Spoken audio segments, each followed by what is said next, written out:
It is January 31st, 2026, and we are in the middle of a extreme weather condition with high winds above 20 miles an hour with low temperatures below freezing. Otherwise, it's sunny and dry outside. And I'm just getting out of this cabin right now. I've reinforced it with some more blankets hanging up over the doors, blankets and sheets and such. Just fed some goats out here. Ducks too. But these guys have been out foraging all day long, these goats. So they've found things and they're well fed enough. It's the guy in the cabin there. I wanted to make sure he gets extra.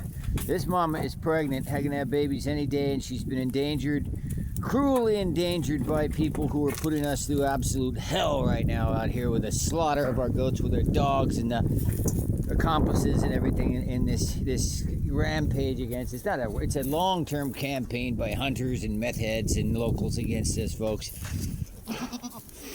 Don't get me wrong, I love locals. Actually, I like the local people. I love the accent, but there's problems, folks. There's narrow-mindedness. There's a bias against outsiders, and there's a hate against goats and deer. They're slaughter animals to them. They disrespect them so much and just strip something off of them and throw their bodies on the side of the road here. This is one of the most backward, bizarre places in the world I've ever been, where cute animals like this, they hate them and just boast about butchering them and bleeding them out. It's right in this area where I was standing with the president of the club when I first came out here, and he was looking at my goat and he was saying, "I just like to bleed that thing out." He said, he was just imagined bleeding it out. The same president of the club who across the way in the woods there was hiding and spying on us during the first 2 weeks of our stay here, and then reporting back to his hunting club buddies and then telling us, I shouldn't go into it all, folks, but one of our members was a black woman, and he told us there are no blacks going to be allowed out here. He told us for sure they're not going to welcome any blacks. Well, fast forward over 5 years later, it's incredible what's happening right now. I'll spare you all the details. Right now we've got these goats back. We're doing some very important fencing work. I got a little in today, but with these winds and chilling cold, folks, it's only so much I can get done. And the sun is going down very quickly, and animals have been fed, dogs, goats, ducks, everyone. There's fresh water here. There's plenty of different structures. There's construction in process all over here, folks. Please excuse the mess. This is all going to be looking so nice soon. There's so many construction projects and different foundations and lumber and rocks, and here's a whole 20 by 20 goat enclosure at the back of this cabin. The roofing will be finished on this siding. It's going to be beautiful. Finally, it's been procrastinated on for quite some time. We got wood. We got some wood now. We've been accumulating more and more. We're ready to build. We got some more out here. Some more out here. The hay structure over there will be built out. This is piles of scavenged wood that we use for goat housing and other things. It's a compost pile here. There's a lot of projects. The pump house will be rebuilt. That wire will be put up over here.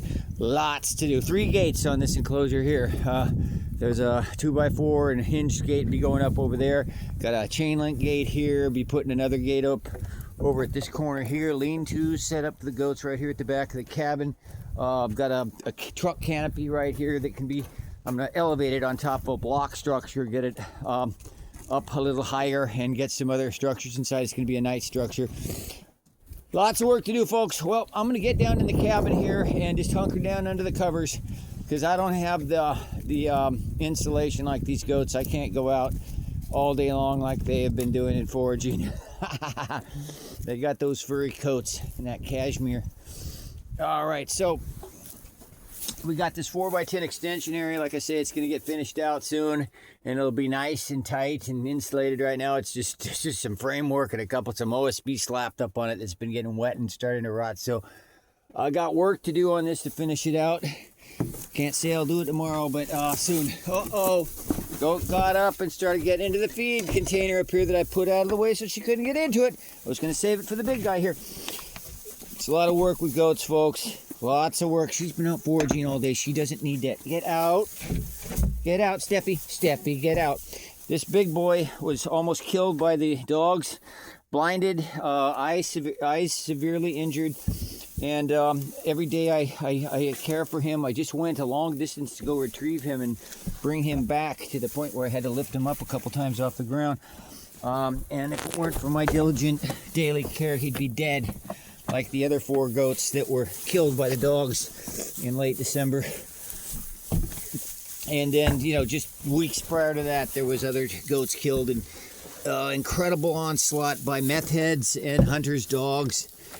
And all their accomplices, folks, the old boys, local people out against us that hate goats and deer and hate conservation land and whatever. They just exploitation. It's all for their own gain and everything. Just so they just want to make money. They want to make money off other people. They want to drive outsiders away and milk them for every dollar they can get. And crazy place, but don't get me wrong. I love the local environment, and some locals are great people, but there's a lot of bad ones, folks.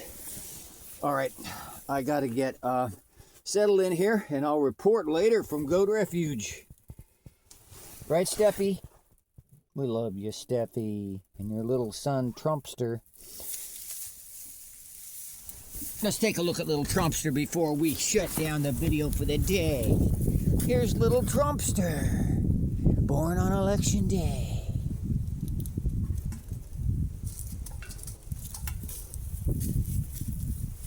We have Almira right here in the background with her fluffy cashmere.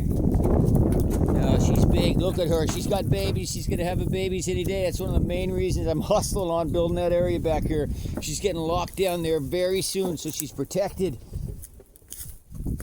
Her baby goats are some of the biggest hopes for the preservation of some of our rare breeds, as many of some of our other goats of some rare breeds have been slaughtered and almost extinct. So we're just hoping we can get some baby goats from her to survive. Here's the father to Trumpster, Big Magnar. He's been out foraging today. And here's his new buddy, the black buck, the black Spanish buck, Billy Goat Buck, whatever you want to call him. He's fitting so great into the herd. He's a new buddy to Magnar. He's a strong and spirited. He's a wonderful Billy. He really is. We love him. Now here's a little goat, and we got a couple of little ones that'll be hunkering down in the cabin here. Are they already in here, or they're still out somewhere? Uh-oh, they're getting into here again. All right, folks, I gotta tend to business. I'll talk to you later.